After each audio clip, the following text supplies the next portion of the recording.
दोस्तों, यदि आप भी उन लोगों में से हैं जो अपने मन के कामों को, मन के विचारों को धरातल पर नहीं ला पाते, तो आज का वीडियो आपके लिए है। हम ज़्यादातर लोग अपने बहुत सारे विचारों में ही उलझे रहते हैं, कभी भी उनको साकार नहीं कर पाते, जिससे हमारे सपने भी पूरे नहीं होते।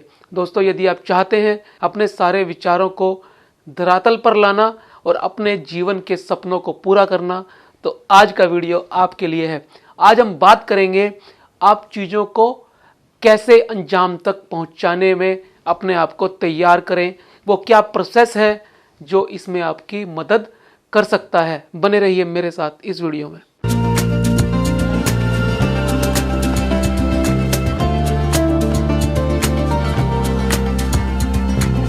दोस्तों, आज हम बात करने वाले हैं एक शानदार किताब के बारे में जिसका नाम है गेटिंग थिंग्स डन, जिसे लिखा है डेविड एलन ने। इस किताब से हम जानेंगे 7 लेसन जो मदद करेगी आपके विचारों को मूर्त रूप देने में, आपके सपनों को साकार करने में। पहला लेसन, कैप्चर एवरीथिंग। दोस्तों, एक स्टडी के अनुसार हमारे दिमाग में लगभग 50,000 विचार हर रोज आते हैं। उनमें से 50 से 100 विचार ही महज काम के होते हैं। तो सबसे पहला काम जो आपको करना है वो है एक कागज कलम या अपने फ़ोन के अंदर नोट बुक को अपने साथ हमेशा रखना है। जो भी विचार आपके दिमाग में आए, चाहे वो घूमते हुए आए, चाहे वो पढ़ते हुए आए, चाहे खाली बैठते हुए आए, नहाते हुए आए, आपको उस विचार को तुरंत कैप्चर करके अपनी नोटबुक में या अपने फ़ोन में कहीं पर लिख लेना है, डिजिटली या फिर पेपर पर। दोस्तों, जब आप उन विचारों को कहीं लिख लेते हैं तो आपके दिमाग की ऊर्जा कम खर्च होती है, आपके दिमाग के अंदर फालतू स्पेस बच जाता है जो और ज़्यादा विचारों को लाने का काम करता है, क्योंकि आपने अपने दिमाग के विचारों को कहीं ना कहीं अंकित कर दिया है। दूसरा लेसन, प्रोसेस ऑल। दोस्तों, जब आपने अपने सभी विचारों को, अपनी इच्छाओं को, अपनी चिंताओं को एक कागज पर उकेर दिया है, अब बारी आती है उनको कैटेगराइज करने की, उसे प्रोसेस करने की। आपके पास सारा रॉ मटेरियल इकट्ठा हो गया है, अब आपको उस रॉ मटेरियल से कोई रेसिपी बनानी है, और कोई रेसिपी बनाने के लिए आपको चीज़ों को कैटेगराइज करना पड़ेगा प्रोसेस करने के लिए। दोस्तों, ये कैटेगराइजेशन बहुत इंपॉर्टेंट काम होता है, जिसमें आप डिलीशन करोगे, एडिशन करोगे, रेफरेंस के लिए चीज़ें निकालोगे और उन सारे के सारे विचारों को, भावनाओं को, इच्छाओं को आप अलग अलग संदर्भों में बांटने का काम करोगे। और इस सारे प्रोसेस के अंदर आपकी जो ऊर्जा इस्तेमाल होगी वो आपके आगे एक लिस्ट तैयार कर देगी जो एक्शनेबल लिस्ट होगी। और दोस्तों, यही एक्शनेबल लिस्ट आगे जाके आपके लिए सबसे ज़्यादा उपयोगी सिद्ध होगी। तीसरा लेसन, डिफाइन नेक्स्ट एक्शन। दोस्तों, अब आपके पास वो सूची तैयार है जिस पर आपको काम करना है। बात सिर्फ प्रायोरिटाइज करने की है, चीज़ों की महत्ता के अकॉर्डिंग उसकी सूची पे काम करने की है।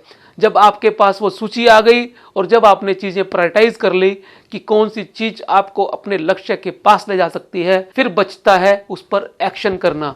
यानी आपको अब एक्शन लेना शुरू करना है, किस चीज़ पे और कब कितना एक्शन आपको लेना है, ये आपका नेक्स्ट स्टेप होना चाहिए। चौथा लेसन, रिव्यू रेगुलरली।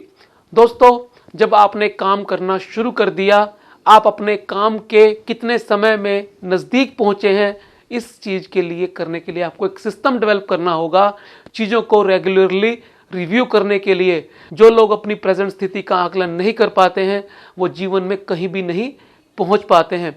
दोस्तों, आपको समय समय पर पीरियोडिकली 15 दिन में, 1 महीने में, 3 महीने में, 6 महीने में, 1 साल में ये आकलन करते रहना पड़ता है कि आप अपने लक्ष्य के कितने नज़दीक पहुंचे हैं, कितना काम आप कर चुके हैं और कितना करना बाकी है। 5वां lesson, focus on the present moment. दोस्तों, हम अक्सर परेशान तभी होते हैं, या तो हम फ्यूचर की चिंता करते हैं और या पास्ट की चिंताओं में घिर जाते हैं। यदि हम प्रेजेंट मोमेंट में रहना सीख जाएं तो ये सारी समस्याएं खत्म हो सकती हैं। दोस्तों, जब हम प्रेजेंट में रहकर काम करते हैं तो हमारा तनाव कम हो जाता है और हमारी प्रोडक्टिविटी बढ़ जाती है, क्योंकि हमेशा प्रेजेंट ही सत्य होता है, भविष्य कब आएगा इसका किसी को कुछ पता नहीं, और वर्तमान में जो हुआ है वो हो ही चुका है, उसकी चिंता क्यों करनी है। तो जितना आप वर्तमान में रहेंगे, प्रेजेंट मोमेंट में रहेंगे, उतना ही आपकी एफिशिएंसी और प्रोडक्टिविटी बढ़ती चली जाएगी। छठा लेसन, ट्रस्ट योर सिस्टम। दोस्तों, एक बार आपने सिस्टम बना दिया, एक बार आपने चीज़ों को प्लेस कर लिया, आपने एसओपीज डेवलप कर ली, उसके बाद आपकी चिंता खत्म हो जानी चाहिए, क्योंकि अब आपको उस सिस्टम पे विश्वास करना है, क्योंकि वो एक रिलायबल सिस्टम है। आपकी सारी चिंताओं को कम करने के लिए ही आपने इस सिस्टम को डेवलप किया है। दोस्तों, जितना आप उस सिस्टम पे विश्वास करेंगे उतना ही आप तनाव मुक्त रहेंगे और चीज़ों को ज़्यादा बेहतर करने में अपना समय और ऊर्जा लगा सकेंगे। सातवां लेसन, ब्रेक इट डाउन। दोस्तों, आपको बड़े प्रोजेक्ट को पूरा करने के लिए हमेशा छोटे टुकड़ों में तोड़ने की आवश्यकता होती है। आप उलझ जाएंगे यदि आप बड़े बड़े प्रोजेक्ट को पूरा करने के लिए छोटे टुकड़ों में नहीं बांटेंगे। हमेशा वही आदमी अपने बड़े लक्ष्यों को पूरा करता है जो छोटे छोटे स्टेप चलते हुए अपनी मंजिल तक पहुंचने का मादा रखता है। दोस्तों, एवरेस्ट पर चढ़ने के लिए भी आपको बहुत सारे कैंपों पर विश्राम करना पड़ता है। तो विश्राम करना, बीच बीच में रुकना एक बहुत अच्छी आदत है जो आपके बड़े लक्ष्यों को पूरा करने में आपकी बहुत ज़्यादा मदद करती है। तो दोस्तों, ये थे 7 लेसन एक शानदार किताब के, गेटिंग थिंग्स डन के। यदि आप चाहते हैं अपने जीवन के सभी सपनों को पूरा करना और अपने दिमाग के सभी विचारों को मूर्त रूप में लेकर आना, तो ये किताब आपके लिए हेल्पफुल सिद्ध हो सकती है। मैं उम्मीद करता हूँ ये बुक समरी आपको अच्छी लगी होगी। यदि आपको लगता है ये औरों के भी काम आ सकती है तो इसे शेयर करना ना भूलें, और इस तरह की मोटिवेशनल बुक्स की समरी के लिए चैनल को सब्सक्राइब कर लें और नोटिफिकेशन बेल दबा दें ताकि कोई भी वीडियो आपसे मिस ना हो। मिलते हैं अगले वीडियो में फिर एक नए विषय के साथ। तब तक के लिए नमस्कार।